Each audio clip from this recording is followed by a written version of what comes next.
Doctor Baba Saheb Ambedkar open university.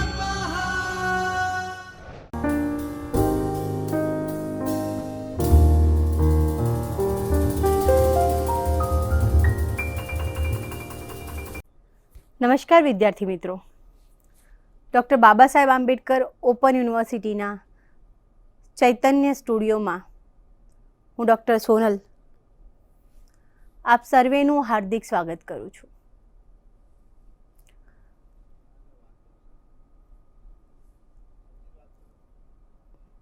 BA પ્રથમ વર્ષમાં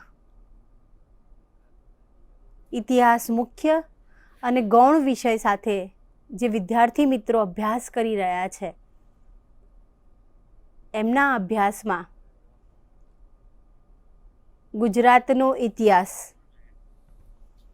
HISM અને HISS 102 ગુજરાતનો ઇતિહાસ પ્રાગ ઐતિહાસિક યુગથી ઈસવીસન 1304 સુધી આ નામનું એક પેપર ભણવાનું આવે છે અને જેમાં બ્લોક 4 વાઘેલા યુગીન ગુજરાત. વાઘેલા યુગીન ગુજરાતમાં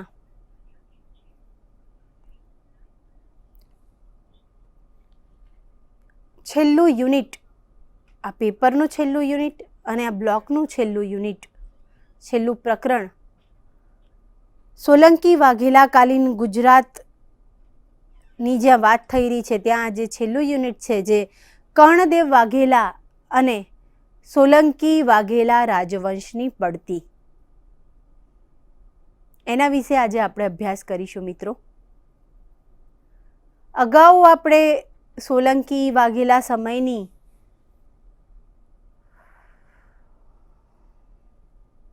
સામાજિક સ્થિતિ, આર્થિક સ્થિતિ, આ સમયનું શિલ્પ સ્થાપત્ય, સાંસ્કૃતિક સ્થિતિ, આ સમયની ધાર્મિક સ્થિતિ વગેરે વિશે ચર્ચા કરી. ગુજરાત આ સમયે ઉન્નતિના જે શિખરે હતું વગેરે વિશે આપણે આ બધી જ સ્થિતિમાં જાણ્યું. આનો આટલો સાંસ્કૃતિક, આ સમયનો આટલો સાંસ્કૃતિક વારસો, આટલી સામાજિક ઉન્નતિ, આર્થિક દ્રષ્ટિએ લોકો આટલા સમૃદ્ધ,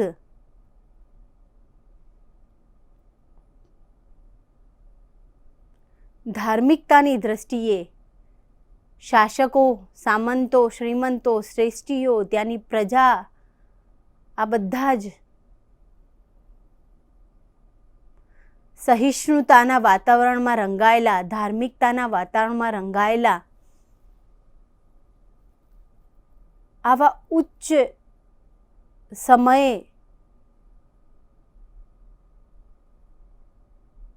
ની જે પડતી થઈ, આ પડતીનો આજે આપણે અભ્યાસ કરવાનો છે.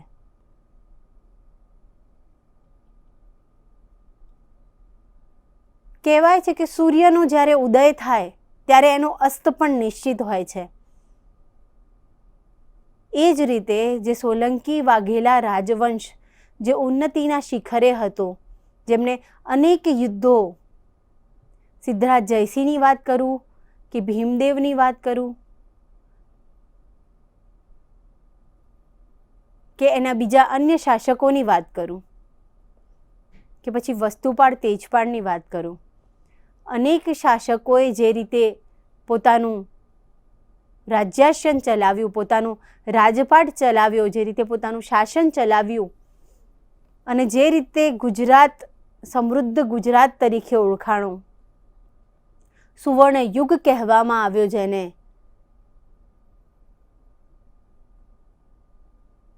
એમના જે વિજયો છે શાસકોના, એ આખી ગાથા આપણે જ્યારે વાંચીએ છીએ કે જ્યારે આપણે આખો જ આ સમયનો અભ્યાસ કરીએ છીએ ત્યારે આ સુવર્ણ યુગ કહેવાતા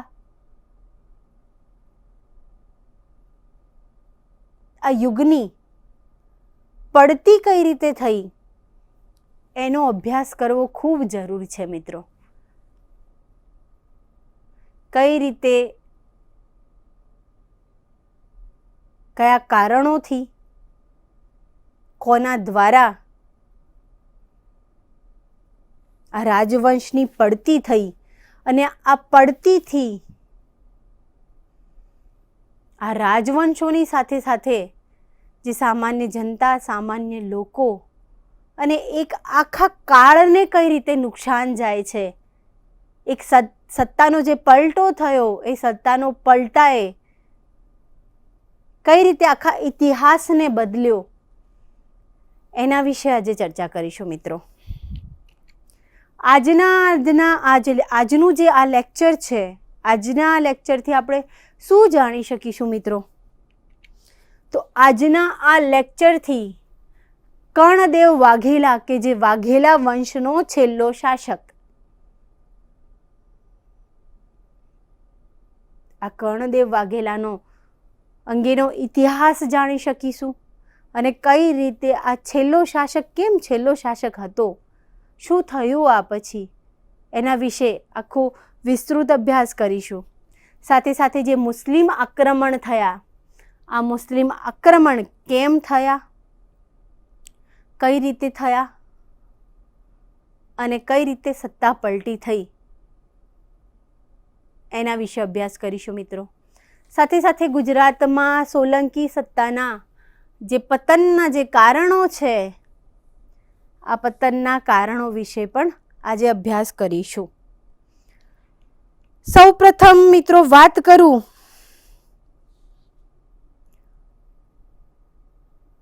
સારંગદેવના અવસાન બાદ તેના મોટા ભાઈ રામનો પુત્ર કર્ણદેવ ગાદી ઉપર બેઠો.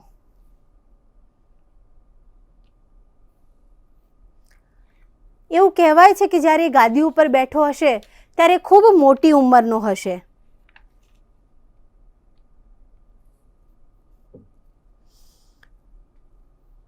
કર્ણદેવે ગુજરાતનો છેલ્લો શાસક કે છેલ્લો રજપૂત રાજા કે છેલ્લો હિન્દુ રાજા તરીકે પણ ઓળખાય છે. કર્ણદેવ વાઘેલાના સમયમાં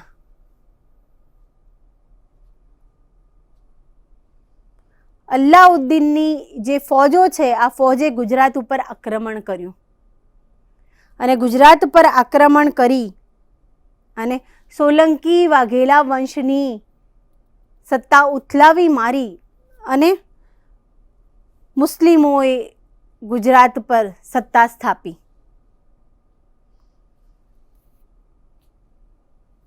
કર્ણદેવની વાત કરું મિત્રો, તો કર્ણદેવને અનેક સાહિત્યોમાં એનું જે ચરિત્ર છે, એ ચરિત્ર અલગ અલગ રીતે નિરૂપવામાં આવ્યું છે. કેટલાકમાં કર્ણદેવને કર્ણઘેલો તરીકે ઓળખવામાં આવેલો છે, તો કેટલાક સાહિત્યમાં કર્ણદેવને એના ચારિત્ર્ય વિશે વેદશાસ્ત્ર પ્રમાણે વર્તીને પ્રજાનું પાલન કરતો શાસક તરીકે પણ ઓળખવામાં આવેલો છે. આમ કર્ણદેવ વિશે અલગ અલગ સાહિત્યોમાં અલગ અલગ વાત કરવામાં આવેલી છે. કાન્હડદેવ પ્રબંધમાં જે પદ્મનાભે વાત કરી છે, એમાં જે વાત કરવામાં આવી છે કે એને ક્ષત્રિયોનો ધર્મ લોપ્યો, સાથે સાથે એનું અંગ છે એ સમગ્ર અંગ કામથી વ્યાપ્ત હતું અને તેથી રોજ તે વચ્છનાગનું સેવન કરતો હતો. તે ઉઘાડી તલવારે ફરતો હતો અને સાથે સાથે એના હજુરિયા છે એ પણ એનાથી ડરીને નાસી જતા હતા. એ સમયના જે શાહી ભોજનાલયો હોય, આ શાહી ભોજનાલયના જે રસોઈયા છે એ પણ બારણા બંધ કરીને પોતાની રસોઈ બનાવતા હતા, કર્ણદેવના બીકે કે કર્ણદેવના ડરે. કર્ણદેવનું આ જે સમગ્ર વર્ણન છે, આ વર્ણનને જોઈને કદાચ એને ઘેલો એવો એના માટે એની પાછળ શબ્દ પ્રયોગ કરવામાં આવેલો હોય. કારણ કે ઘેલો એ કર્ણદેવ, ઘેલો એ ઘેલો કે વાઘેલા વંશનું કે વાઘેલાઓનું નાનું નામ છે, કે પછી ઘેલો એ એની માનસિકતા સૂચવે છે. આ બે વચ્ચે અનેક સાહિત્યકારોમાં અનેક મતમતાંતરો છે. આમ એની જે આખું વર્ણન આપણે પદ્મનાભમાં જોયું, પદ્મનાભે જે કાનડદે પ્રબંધમાં કર્યું છે, એમાં એના ઘેલા શબ્દને ક્યાંક ચરિતાર્થ કરતું વર્ણન આપણે જોઈ શકીએ છીએ.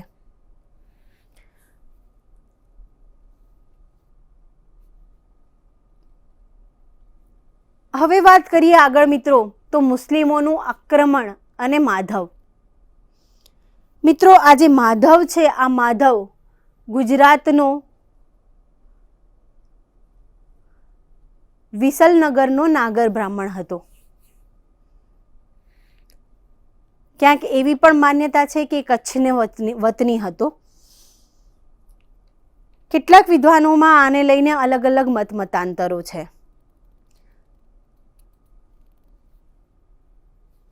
માધવની મિત્રો વાત કરું તો રજપૂતાના અનેક પ્રસિદ્ધ ગ્રંથોમાં એમાં એ રીતે નિરૂપવામાં આવ્યું છે કે संवत 1340 में माधव नाम का एक ब्राह्मण प्रधान हुआ. उसको वाघेलाओं से बिगड़ गई और उसने मुस्लिमों को कि बादशाह अलाउद्दीन को आक्रमण करने के लिए बुलाया. આ સાથે સાથે કવિ પદ્મનાભે કાનડદે પ્રબંધમાં જે રીતે વાત કરી છે, એમાં રાજાએ આ પ્રધાનને દુભાવ્યો અને લાગણીથી દુભાવેલા આ બ્રાહ્મણે કે જે પ્રધાન હતો એને એવા શપથ લીધા કે હું મુસ્લિમ આક્રમણકારીઓને ગુજરાત પર આક્રમણ કરવા માટે બોલાવીશ અને પછી જ અહીંનું ધાન ખાઈશ. આમ એને આવી પ્રતિજ્ઞા લીધી. મૂઢ બ્રાહ્મણોના જ્ઞાતિ પુરાણ ધર્માયણ છે. આ ધર્માયણમાં પણ આ વાત લખેલી છે કે જે કર્ણદેવ રાજગાદી ઉપર હતો એ ખૂબ જ દુષ્ટ, નિર્ગુણ, દેશદ્રોહી,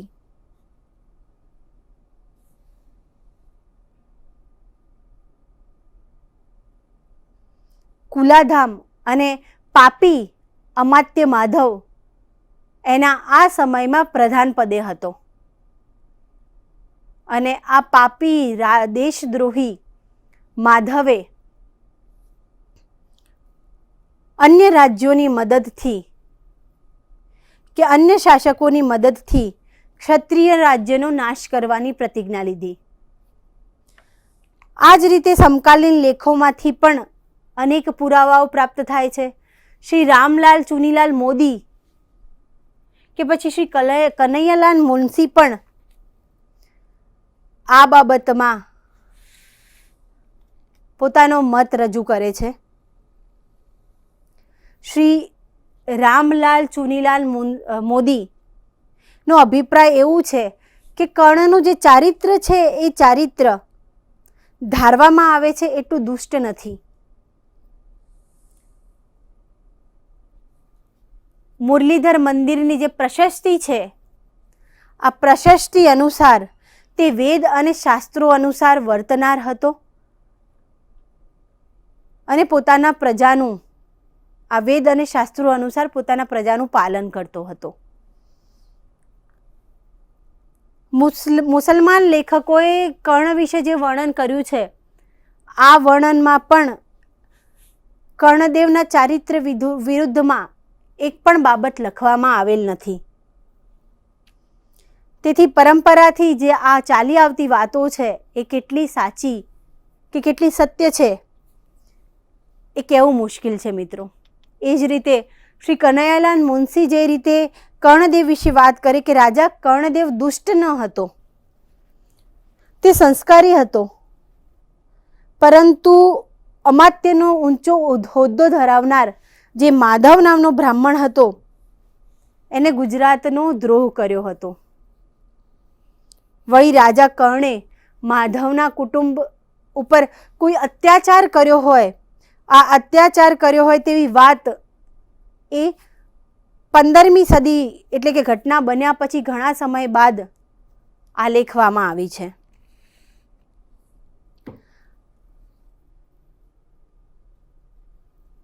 આ સાથે સાથે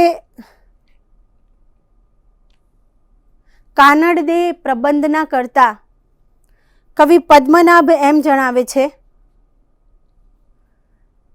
કે આજ માધવ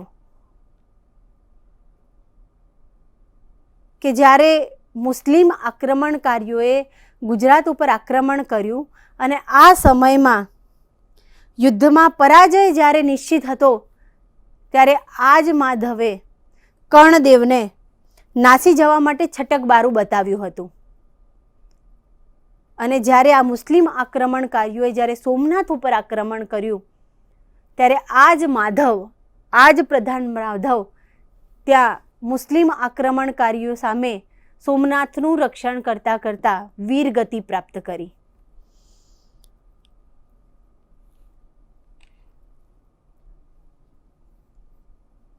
તેમ છતાં માધવે જે રીતે અધર્મ કર્યો અને તેની અપકીર્તિ થઈ હતી તેના વિશે પદ્મનાભે ચોક્કસ નોંધ કરી છે. આ સાથે સાથે સમકાલીન ઇતિહાસ લેખક બર્ની છે, એ બર્નીના અનુસાર અલાઉદ્દીન ખિલજીની સેનાએ ગુજરાત ઉપર ચડાઈ કરી અને ગુજરાત ઉપર ચડાઈ કરી ગુજરાતમાં સમગ્ર ગુજરાત અને સાથે સાથે અણહિલપુર પાટણને લૂંટ્યું અને ત્યાં મુસ્લિમ સત્તાની સ્થાપના કરી. એના વિશે પણ એને ઉલ્લેખ કરેલો છે. આગળ વાત કરીએ મુસ્લિમ આક્રમણ. અલાઉદ્દીન ખિલજીના હુકુમથી ઉલ્લુક ખાન અને નસરત ખાનની સેનાએ ગુજરાત ઉપર ચડાઈ કરી. આ દરમિયાન એમની જે સેના છે એ સેના મેવાડના માર્ગે થઈ, બનાસકાંઠા થઈ અને આખું સૈન્ય છે એ મોડાસા પહોંચ્યું. અહીં મોડાસા પહોંચ્યા પછી ઠાકોરો સાથે યુદ્ધ થયું અને જેમાં ઠાકોરો યુદ્ધમાં મરાયા. ત્યારબાદ મોડાસાથી પાલનપુર અને મહેસાણાના રસ્તે આ સમગ્ર સૈન્ય પાટણ પહોંચ્યું અને અહીં પાટણના કિલ્લાનો ઘેરો ઘાલવામાં આવ્યો. સમગ્ર પાટણને લૂંટી લેવામાં આવ્યું. કર્ણદેવ વાઘેલા એ ત્યાંથી ભાગી નીકળ્યો. સમગ્ર પાટણને લૂંટવામાં આવ્યું. એનો જે ગઢ છે ગુજરાતનો ગઢ હાસિલ કરવામાં આવ્યો. ત્યારબાદ આ સમગ્ર લશ્કર છે એ આશાપલ્લી, પાટણથી આશાપલ્લી પહોંચ્યું અને ત્યાંથી ધોળકા, ખંભાત અને સુરત લૂંટતા આ સમગ્ર સૈન્ય સૌરાષ્ટ્ર પહોંચ્યું. સૌરાષ્ટ્ર લૂંટ્યા બાદ સોમનાથ પર ચડાઈ કરવામાં આવી. સોમનાથનું રક્ષણ કરતા કરતા અનેક લોકો વીરગતિ પ્રાપ્ત કર્યા. સોમનાથ મંદિરના શિવલિંગના અનેક ટુકડા, અનેક કટકા ત્યાં કરવામાં આવ્યા અને આમ ઈસવીસન 1299માં એક ઉલ્પાત સર્જાયો.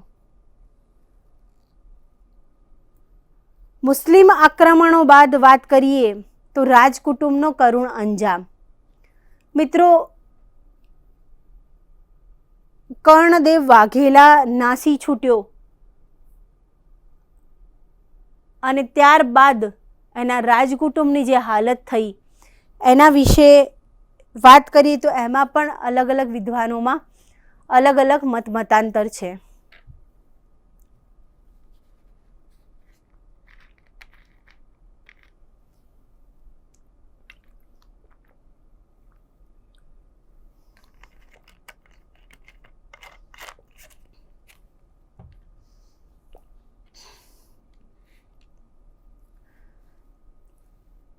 કર્ણદેવ નાસી ગયો, પરંતુ એની જે રાણી છે એની રાણી પકડાઈ ગઈ અને તેને દિલ્હી લઈ જવામાં આવી મુસ્લિમ સેના દ્વારા. અને કર્ણદેવે જે દેવગીરીમાં આશ્રય લીધો અને દેવગીરીના જે રામચંદ્ર, જે યાદવ રાજા રામચંદ્ર છે, આ રામચંદ્રના એક ઠકરાત તરીકે, એક સામંત તરીકે કર્ણદેવે શાસન કર્યું એવા અલગ અલગ સાહિત્યોમાં નોંધ લેવામાં આવી છે. મુસ્લિમ ઇતિહાસકારોના આધારે કેમ્બ્રિજ હિસ્ટ્રી ઓફ ઇન્ડિયામાં જે વાત કરવામાં આવી છે એમાં પણ આ જ રીતે એ રામચંદ્રના સામંત તરીકે એને પોતાના કિલ્લો બાંધી અને નાની ઠકરાત ઉપર એ શાસન કરતો હતો. પરંતુ ગુજરાતના સુબા આલમ ખાને ત્યાં જ્યારે ચડાઈ કરી ત્યારે પોતાનો અમુક સમય સુધી બચાવ કર્યા બાદ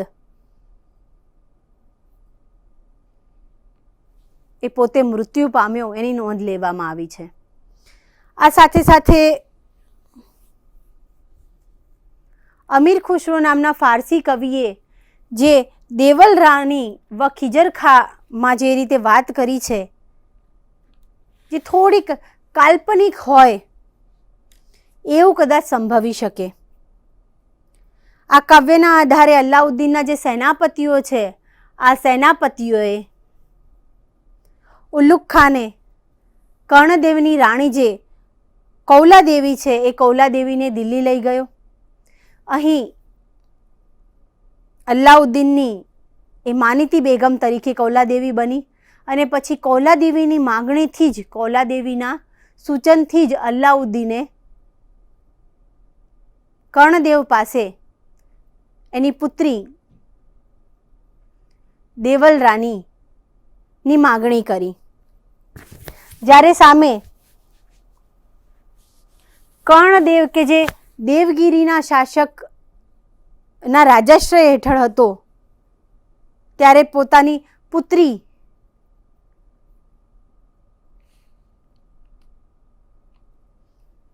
ત્યાં પરણાવવા માટેના એને વચન આપેલા હતા. દેવલ દેવી એ મુસ્લિમ સૈન્યના હાથમાં પકડાઈ ગઈ અને એને દિલ્હી લાવવામાં આવી અને દિલ્હી લાવ્યા બાદ જે અલાઉદ્દીન ખિલજીના જે પુત્ર ખિજર ખાં છે આ ખિજર ખાં અને આ કર્ણદેવની પુત્રી દેવલ રાની વચ્ચે જે પ્રણય થયો અને આ પ્રણય થયા બાદ જે લગ્ન ગ્રંથિથી જોડાયા એની એક આખી વાત આ ફારસી કવિ અમીર ખુશરોએ કરેલી છે. અમીર ખુશરોના આ કાવ્યમાં ઐતિહાસિક માહિતી કરતાં રોમાંચક અને કલ્પનાપૂર્ણ પ્રસંગો પ્રમાણમાં વધુ છે એ ચોક્કસ કહી શકાય. દેવલ રાની અને ખિજર ખાની આ જે વાત છે આ વાત આખી કવિ ઈસામી પણ આ જ રીતે પોતાના ગ્રંથમાં એને આખી કહાની રજૂ કરી છે. આ કહાનીમાં પણ દેવલ રાની અને ખિજર ખાના પ્રણય પ્રસંગની વાત કરવામાં આવી છે. એમાં પણ જે રીતે કર્ણદેવ જ્યારે મુસ્લિમ આક્રમણકારીઓએ જ્યારે ગુજરાત ઉપર આક્રમણ કર્યું ત્યારે કર્ણદેવ નાસી છૂટ્યો અને એની જે પુત્રીઓ અને એની જે પત્ની છે એ આ મુસ્લિમ આક્રમણોના હાથે પકડાઈ ગઈ અને એમને દિલ્હી લઈ જવામાં આવી અને ત્યાં આ ખિજર ખાં અને દેવલ રાની વચ્ચે જે પ્રણય પ્રસંગ અને લગ્ન પ્રસંગ બંધાય છે એની આખી હકીકત રજૂ કરવામાં આવી છે. આ બનાવ કવિ ઈસામી જે રીતે વર્ણન કર્યું છે એ જ રીતે જિયાઉદ્દીન બરની પણ તારીખે ફિરોજ શાહમાં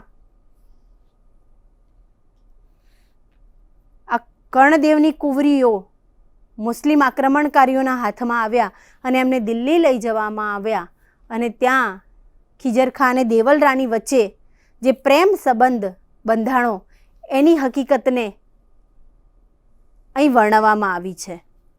સાથે સાથે નિઝામુદ્દીન અને બદાયુ પણ આ જ વાતને અલગ અલગ રીતે, એટલે કે દેવલ રાણી અને ખિજર ખાના પ્રસંગને, પ્રણય પ્રસંગને એમને પણ સાંકળીને અહીં રજૂઆત કરેલી છે. હિન્દુ લેખકોમાં વાત કરીએ તો હિન્દુ લેખકમાં કવિ પદ્મનાભે કર્ણદેવની રાણી પગપાળા નાસી છૂટેલી તે નોંધે છે. આના સિવાય કોઈ બીજો એની રાણી વિશે કોઈ ઉલ્લેખ પ્રાપ્ત થતો નથી.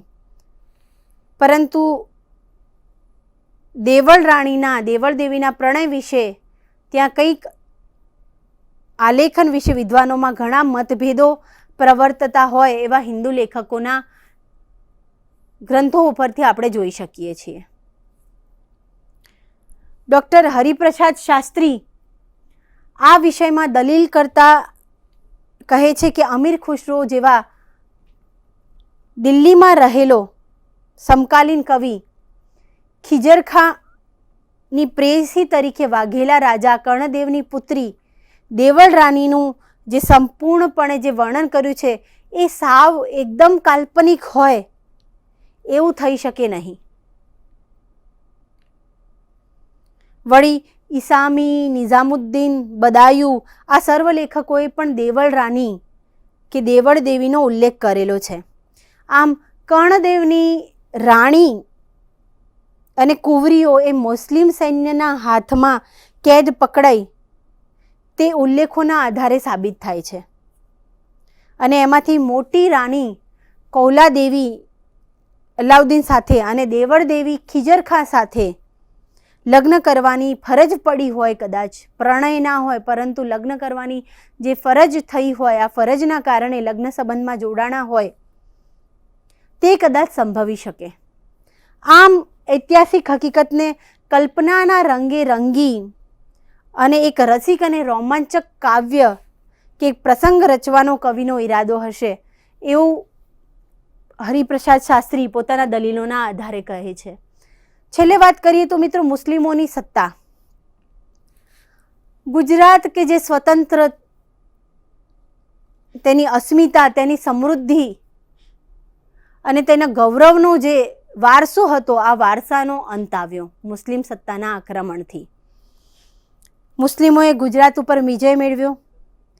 આ વિજય તેઓ સહેલાઈથી મેળવી શક્યા એ આખા વર્ણનમાં આપણે જોઈ શકીએ છીએ.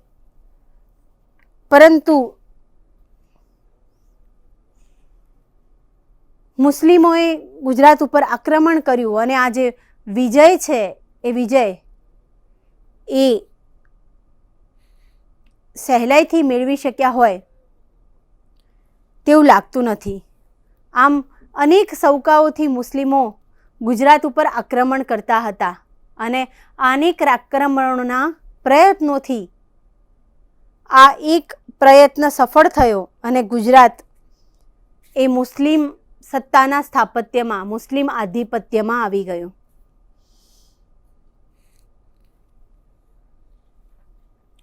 મિત્રો વાત કરીએ તો ગુજરાતમાં સોલંકી સત્તાના પતનના જે કારણો છે, આ પતનના કારણો માટે મુખ્ય જે કારણ છે એ એનો રાજા, રજપૂત છેલ્લો શાસક, સોલંકી વાઘેલાકાલીન છેલ્લો શાસક કર્ણદેવ વાઘેલા કે કર્ણઘેલો એ જવાબદાર હતો.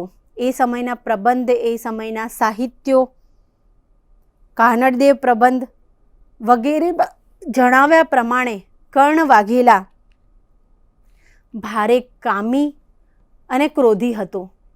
એના જે વર્ણનો કરવામાં આવેલા છે એના આધારે એના જે પ્રધાન છે, આ પ્રધાન માધવે મુસ્લિમ આક્રમણકારીઓને કે એના લશ્કરને આમંત્રિત કર્યું આ શાસકને હરાવવા માટે.